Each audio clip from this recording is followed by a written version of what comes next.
News state पर मुख्यमंत्री पुष्कर सिंह धामी ने एक्सक्लूसिव बातें कही है। न्यूज स्टेट पर ऑपरेशन काल नेमी की रणनीति बताई है। धार्मिक भावनाओं को ठेस पहुंचाने वालों की खैर नहीं है। बता दें कि ऑपरेशन काल नेमी जो कि कांवड़ यात्रा से एक दिन पहले शुरू हुई है, यानी 10 जुलाई को शुरुआत हुई है। सीएम धामी ने न्यूज स्टेट पर एक्सक्लूसिव बातचीत में कहा कि पाखंडियों के खिलाफ है ऑपरेशन काल नेमी। ऑपरेशन काल नेमी के परिणाम पहले दिन में ही अब सामने आने लगे हैं। देहरादून में बड़ी संख्या में काल नेमी पकड़े गए। देवभूमि में ढोंगियों के लिए कोई भी स्थान नहीं है। उत्तराखंड में पलायन पर सीएम धामी ने बोला, पलायन रोकने के लिए हम रोजगार बढ़ा रहे हैं।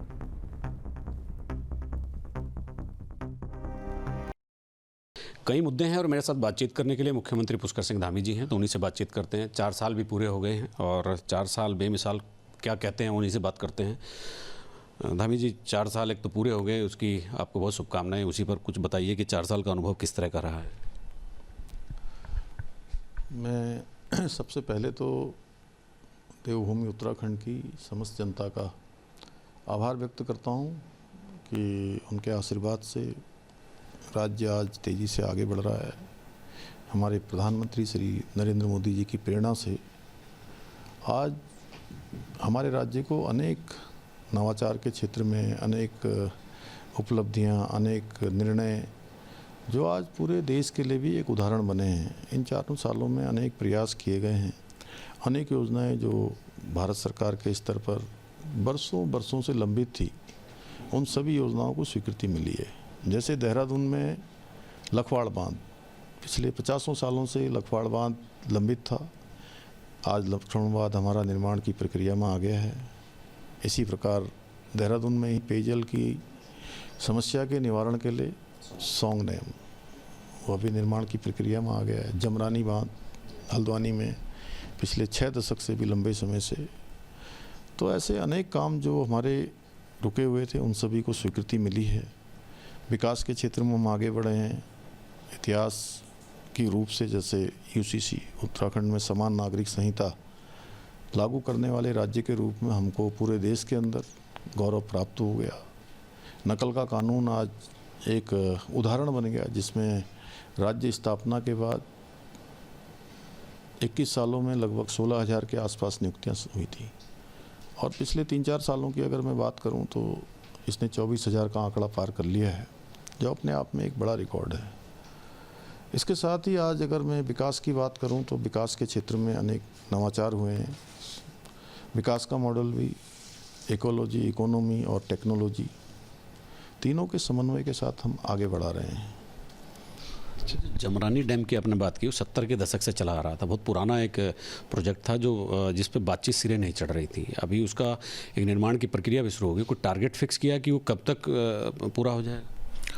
देखिए, जो निर्माण की कार्यदायी संस्था थी और उन्होंने उसका एक लक्ष्य लिया था कि 2029 तक उसको वो जो है पूरा करेंगे। अभी मैंने पिछले दिनों जमरानी बांध का निरीक्षण किया था, एरियल सर्वे भी वहाँ किया था। तो मैंने वहाँ पर निर्माण एजेंसी के लोगों को कहा है कि इसको जो है 2028 दिसंबर तक इस काम को लक्ष्य लेकर पूरा करने का लक्ष्य लें। आपने इन 4 साल में चाहे नकल विरोधी कानून हो, चाहे संपत्ति पर कब्जे करने वाला कानून हो, या उपद्रवियों द्वारा जो तोड़फोड़ की जाती है उनसे रिकवरी का कानून हो, या यूसीसी हो, या और बहुत सारे कानून आपने बनाए हैं। पलायन को लेकर के क्या किस तरह की आपकी कोशिश रही? कितनी और गुंजाइश है अभी काम करने के लिए?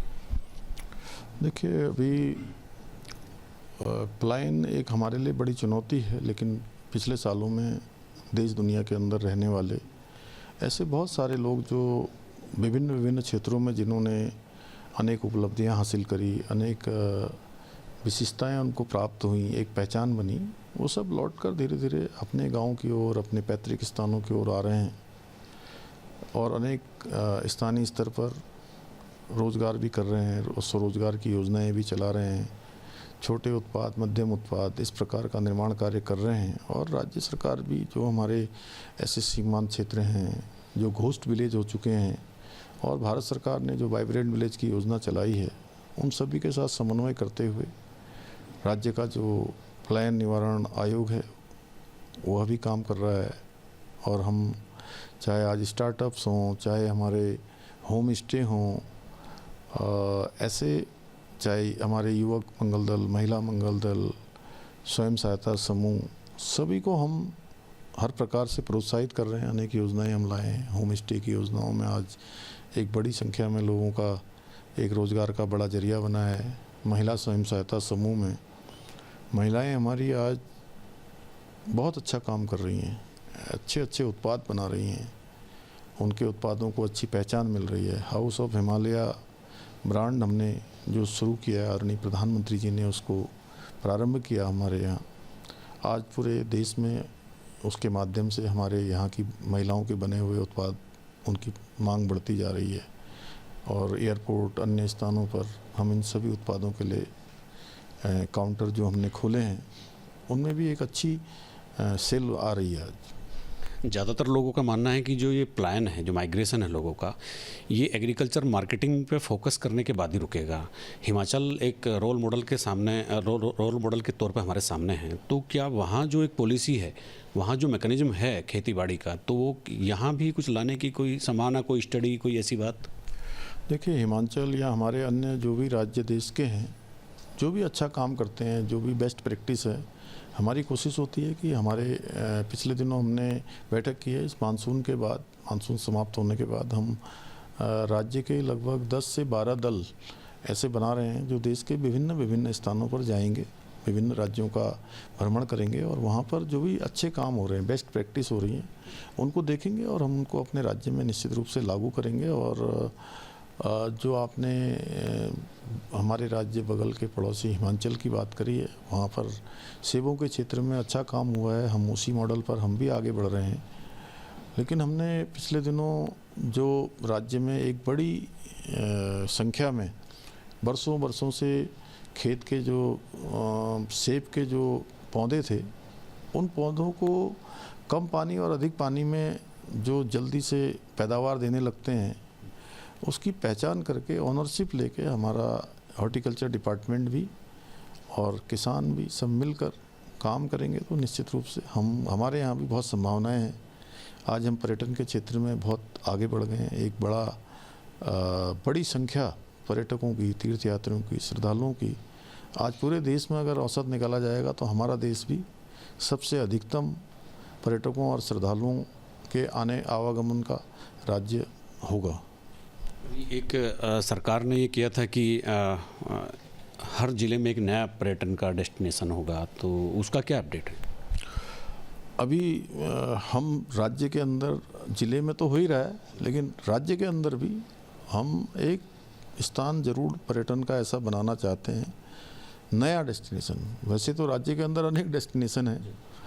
आज अगर उत्तराखंड के अंदर आप मुझे कहेंगे कि कितने डेस्टिनेशन हैं, तो मैं आप ही से पूछ लूँगा कि आप कितने जानते हो, तो आप भी नाम लेना शुरू कर दोगे। देहरादून, मसूरी, चक्राता, ऋषिकेश, औली, उत्तरकाशी, हरसिल, जोशीमठ,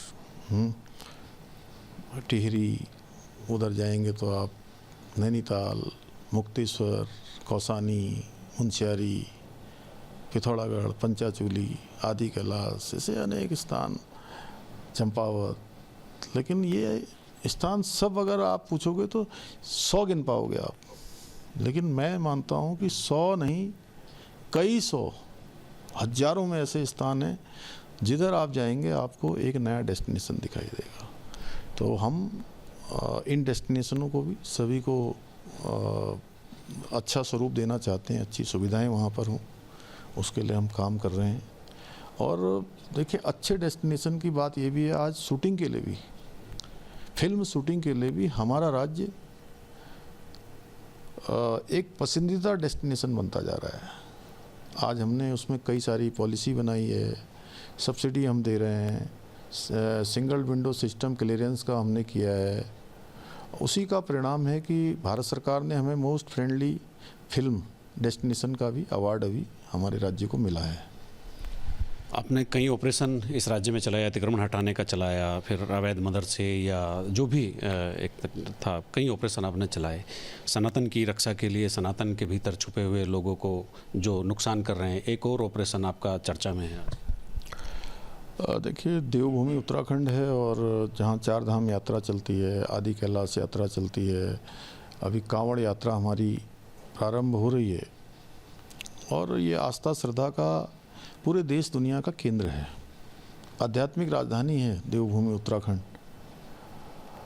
और यहाँ पर कुछ छद्म वेशधारी जो अपनी मूल पहचान छिपाकर, वेश बदलकर, संदिग्ध अवस्थाओं में रहकर धर्म के नाम पर, इसके नाम पर, उसके नाम पर लोगों को गुमराह करते हैं और धार्मिक आस्थाओं को ठेस पहुँचाते हैं, सनातन को नुकसान पहुँचाते हैं। ऐसे लोगों की पहचान करने के लिए, ऐसे लोगों को चिन्हित करने के लिए ऑपरेशन कालनेमी चलाया गया है, जिसके परिणाम भी सामने आने लगे हैं।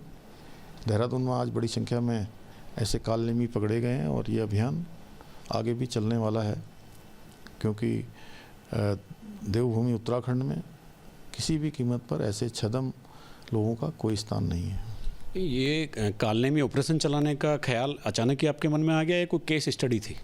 नहीं, बीच बीच में इस प्रकार की कुछ शिकायतें प्राप्त होती रही हैं कि कहीं पर धोखाधड़ी होती है, कहीं पर जो है लोगों के जीवन के साथ भी खिलवाड़ किया जाता है, अपनी मूल पहचान छिपाई जाती है और बाद में कई बार ऐसे लोग आपराधिक प्रवृत्ति के भी निकलते हैं और अपनी पहचान छुपाकर लगातार गलत कामों को करते हैं, कानून को तोड़ते हैं। तो इसलिए ऑपरेशन चलाया गया, जिससे कि धार्मिक आस्थाओं का एक केंद्र बिंदु देवभूमि उत्तराखंड में किसी को भी आने में किसी प्रकार का कहीं पर कोई संदेह न हो किसी के मन में। आपने कल अपने सोशल मीडिया हैंडल पर डाला और आज पूरा तंत्र सक्रिय हो गया। नहीं लगे, कल सोशल मीडिया पर बाद में डाला, पहले हम इस पर निर्णय कर चुके थे और हमने निर्णय कर लिया था और यहाँ हमारी प्रातःकालीन बैठक में पहले से इसकी रूपरेखा बन गई थी और कल से उस ऑपरेशन को चलाया गया था। उसके बाद ही सभी जगह उसको प्रसारित भी किया गया। अभी 2 साल हो जाएंगे दिसंबर में, आपने एक बड़ी इन्वेस्टर समिट कराई थी, वो किस नतीजे पे पहुँचे हैं आप? नहीं, उसके बहुत अच्छे परिणाम आए हैं। जो हमारे लगभग 3,54,000 करोड़ के लोगों के साथ, निवेशकों के साथ करार हुए थे, उसमें 1 लाख करोड़ की जो है ग्राउंडिंग पर काम प्रारंभ हो गया है और जल्दी ही हम ग्राउंडिंग सेरेमनी भी करने जा रहे हैं। बातचीत करने के लिए बहुत धन्यवाद। मेरे साथ थे मुख्यमंत्री पुष्कर सिंह धामी जी। तो उन्होंने विभिन्न मुद्दों पर बातचीत की है और बहुत खुलकर कॉम्प्रिहेंसिव तरीके से अपनी बातों को रखा है। अपने सहयोग कैमरामैन सोनी कुमार के साथ न्यूज स्टेट के लिए देहरादून से अजीत सिंह राठी। जहाँ भक्ति है हर शब्द में, कथाओं में छिपे हैं दिव्य रहस्य और ज्योतिष देता है जीवन को दिशा। धर्म से जुड़ी हर बातों को जानने के लिए हमारे चैनल स्तुति को सब्सक्राइब करें। चैनल पर जाने के लिए इस लिंक पर क्लिक करें।